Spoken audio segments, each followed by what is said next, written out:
നമസ്കാരം. Aroor vision news ചാനലിലേക്ക് സ്വാഗതം. അരൂർ പഞ്ചായത്തിന്റെ 5-ാം വാർഡ് ഗ്രാമസഭ ചേർന്നു. 2025-26 സാമ്പത്തിക വർഷത്തെ പദ്ധതി നിർവഹണത്തിന്റെ ഭാഗമായി അരൂർ പഞ്ചായത്തിലെ 5-ാം വാർഡിലെ ഗ്രാമസഭ ഇന്ന് ചേർന്നു. അരൂർ മഹാമായ ഓഡിറ്റോറിയത്തിൽ നടന്ന യോഗം Pattanakkad block panchayat member Mary Dasan ഉദ്ഘാടനം ചെയ്തു. Panchayat vice president E Shad അധ്യക്ഷത വഹിച്ചു. വാർഡ് മെമ്പർ എ അലക്സ് സ്വാഗതം ആശംസിച്ചു. പഞ്ചായത്ത് മെമ്പർ CK പുഷ്പൻ ആശംസകൾ നേർന്നു സംസാരിച്ചു. ആസൂത്രണ സമിതി ഉപാധ്യക്ഷൻ CN മനോഹരൻ പദ്ധതികളെ സംബന്ധിച്ച് വിശദീകരിച്ചു.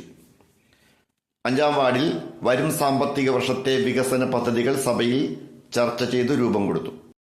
കോർഡിനേറ്റർ അമ്പിളി നന്ദി പ്രകാശിപ്പിച്ചു. വാർഡ് നിവാസികൾ വിവിധ ആവശ്യങ്ങൾ ഉന്നയിച്ചുകൊണ്ട് ചർച്ചയിൽ സജീവമായി പങ്കെടുത്ത് സംസാരിച്ചു.